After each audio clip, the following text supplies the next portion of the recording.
اللہ کی نعمتوں میں سے سب سے بڑی نعمت ایمان ہے۔ یہ وہ نعمت ہے جو انسان کو دوزخ سے نجات عطا کرتی ہے۔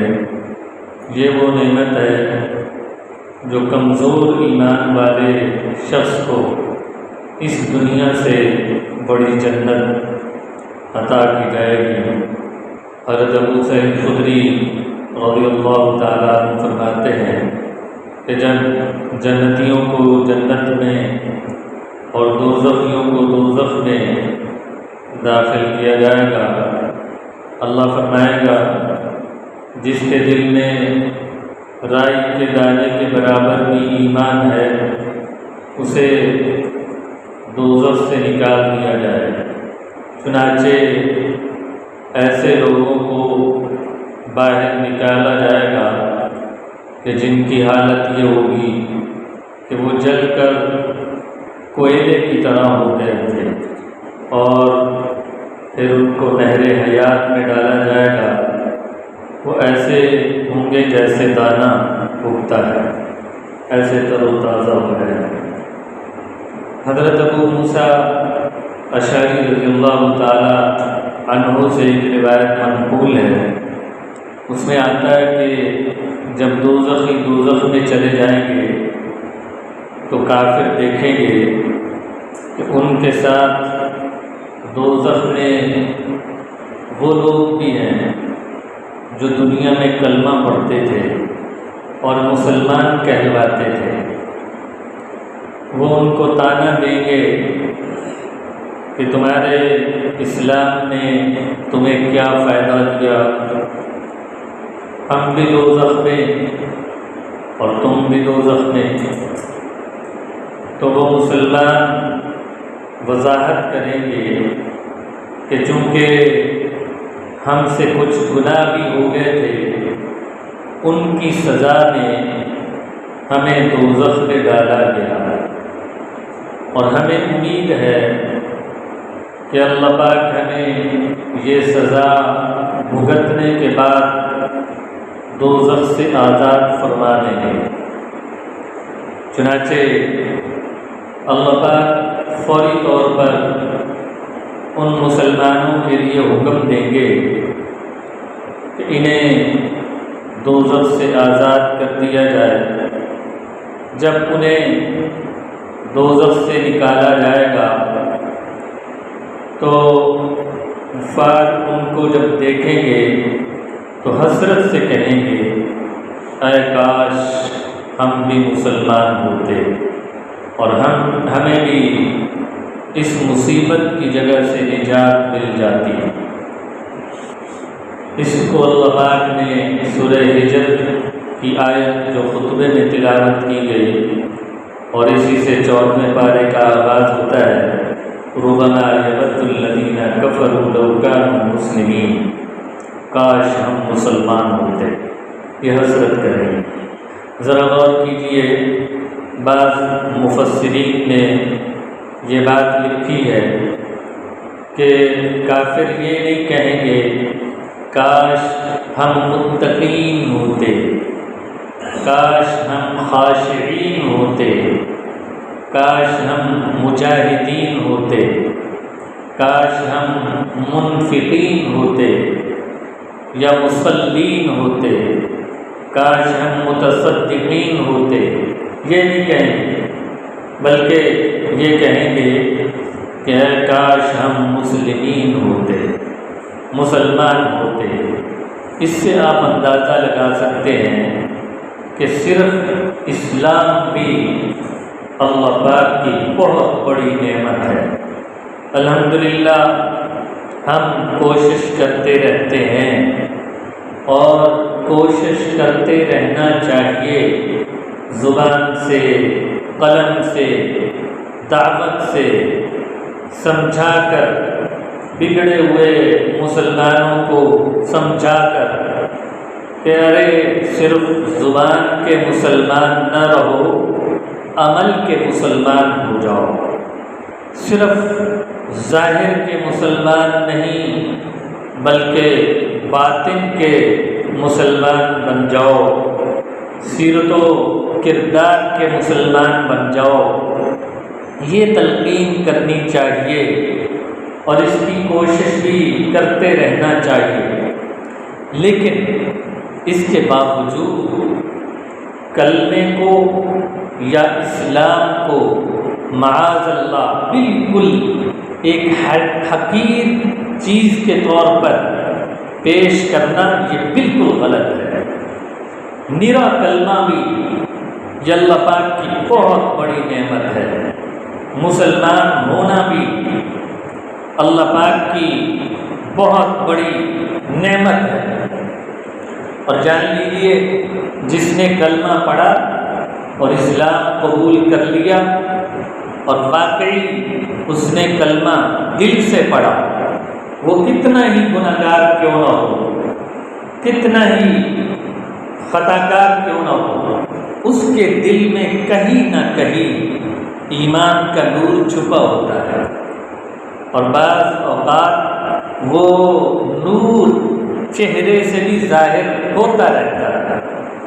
تو یہ ایمان کا نور معاذ اللہ فضول چیز نہیں ہے، یہ بے فائدہ چیز نہیں ہے، اس کا فائدہ بھی ہوگا قیامت کے دن۔ اللہ پاک اس نور کی بھی قدر فرمائیں گے، اور کلمہ پڑھنے والے مسلمان بالآخر دوزخ سے انہیں نجات دے دی جائے گی، جیسا کہ اس صورت کے آغاز میں اللہ پاک نے فرمایا۔ اور یہ کہا تھا کہ ایمان اللہ پاک کی بہت بڑی نعمت ہے، اور ایمان کس چیز پر؟ اللہ کی ذات پر ایمان، فرشتوں پر ایمان، کتابوں پر ایمان، رسولوں پر ایمان، آخرت پر ایمان، اچھی اور بری تقدیر پر ایمان، مرنے کے بعد کی زندگی پر ایمان لانا یہ ضروری ہے میرے بھائیوں۔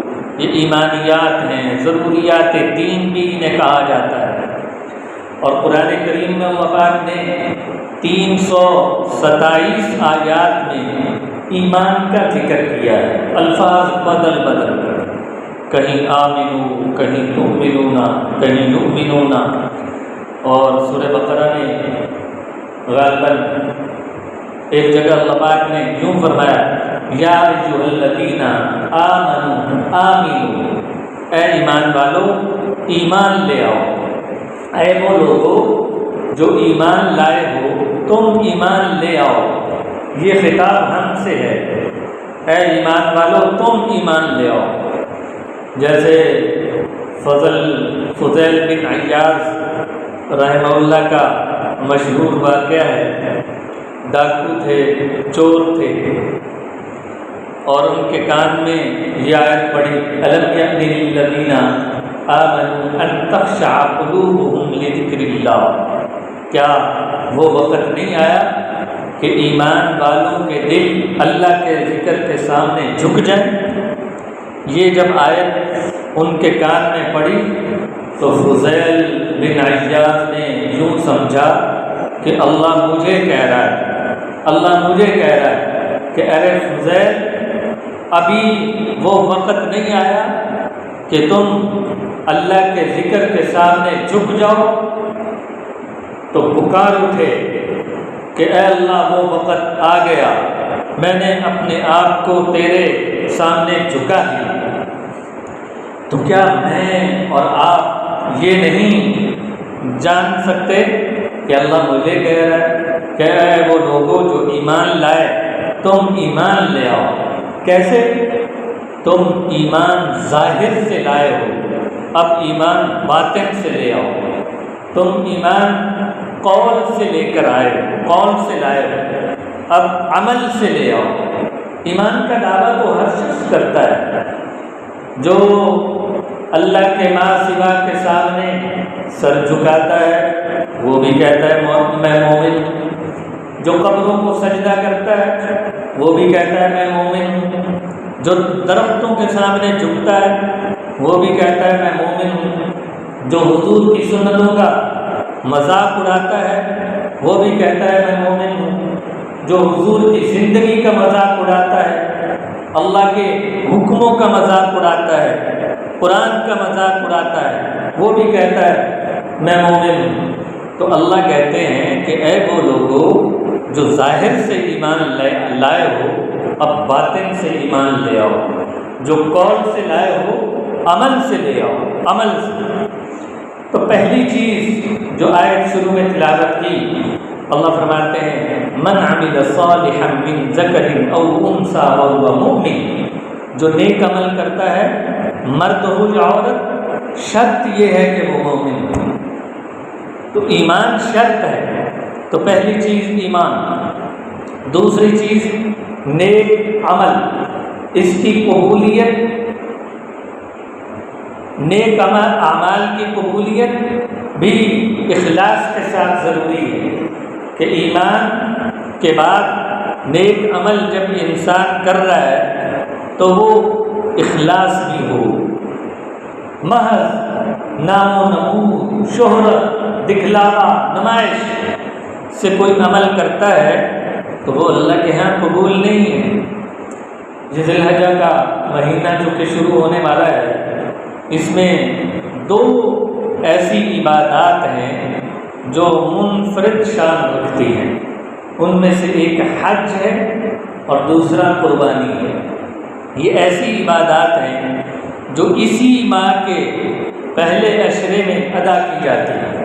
اس کے علاوہ اگر کوئی شخص قربانی کرنا چاہے 10، 11، 12 ذی الحجہ کے علاوہ، تو وہ گوشت کھانے کے لیے جانور ذبح تو کر سکتا ہے لیکن وہ قربانی نہیں ہوگی۔ یوں ہی ان ایام میں حج ہے، 8 ذی الحجہ سے آغاز ہوتا ہے، تو اگر کوئی 8 ذی الحجہ کو احرام باندھ کر اور پھر عرفات میں احرام کی حالت میں وقوف نہ کرے تو وہ اس کے علاوہ چلا جائے، سارا سال بیٹھا رہے عرفات میں، تو وہ حج نہیں کہلائے گا۔ تو حج انہی ایام میں ہے، اور حج کا مقصد محض اللہ کی رضا ہے، نہ جشن، نہ تفاخر، نہ تجارت۔ جتنی عبادات ہیں وہ بھی اللہ کی رضا کے لیے ادا کرنے کا حکم دیا گیا۔ شہرت، نام و نمود اور دنیاوی مقصد نہ ہو۔ اللہ نے فرمایا وَمَا أُمِرُوا إِلَّا لِيَعْبُدُوا اللَّهَ مُخْلِصِينَ لَهُ الدِّينَ۔ حکم دیا گیا ہے کہ اللہ کی عبادت خالص اسی کی رضا کے لیے کی جائے۔ تو ہمارے دین میں اخلاص کو بڑی اہمیت حاصل ہے۔ ریاکاری بہت بڑا گناہ ہے، بلکہ اللہ کے نبی نے اسے شرک سے تعبیر فرمایا کہ جو نماز پڑھتا ہے اس لیے کہ لوگ دیکھیں کہ یہ بڑا نمازی ہے، اس نے شرک کیا۔ جس نے روزہ رکھا اس لیے کہ لوگ کہیں کہ یہ بڑا روزے دار ہے، اس نے شرک کیا۔ جس نے صدقہ کیا اس لیے کہ لوگ کہیں کہ یہ بڑا سخی ہے، تو اس نے شرک کیا۔ تو اصل چیز نیک اعمال میں اللہ کی رضا ہے، اسی سے عبادت میں جان آتی ہے، اسی سے عبادت میں وزن آتا ہے۔ یوں تو ہر عبادت اللہ کے لیے ضروری، مگر حج اور عمرہ کے لیے خاص طور پر اللہ نے فرمایا کہ حج اور عمرہ کو اللہ کے لیے پورا کرو، اس لیے کہ ان کے اندر دکھاوے کا احتمال زیادہ ہے۔ ہم دیکھتے ہیں کہ بعض لوگوں کو یہ حج اور عمرے کو ایک دکھاوے کی چیز بنا دیا۔ حاجی صاحبان جلوسوں کی شکل میں جاتے ہیں، جلوسوں کی شکل میں آتے ہیں، اور پھر وہاں طواف کر رہے ہیں اور ویڈیو بنا کر بھیج رہے ہیں کہ دیکھو میں طواف کر رہا ہوں۔ وہاں سے آتے ہیں ہمارے شیخ القرآن حضرت مولانا اسلم شیخ القدس شہید رحمہ اللہ، وہ فرمایا کرتے تھے کہ حج سے واپسی پر ایک دفعہ دیکھا ایک حاجی کو، ابھی وہ ایئرپورٹ سے نکلا نہیں تھا، اس نے اپنے سامان سے ایک ہار نکالا اور خود ہی پہنا، اور خود پہن کر باہر آ رہا ہے۔ عجیب، یعنی وہ بتانا یہ چاہتا ہے کہ میں حاجی ہوں، تو حاجی کا ٹھپا لگ جائے، تو یہ ایک دکھاوے کا چونکہ عنصر اس میں زیادہ ہے، اس لیے اللہ پاک نے فرمایا کہ خاص طور پر کہ حج اور عمرہ اللہ کے لیے پورا کرو۔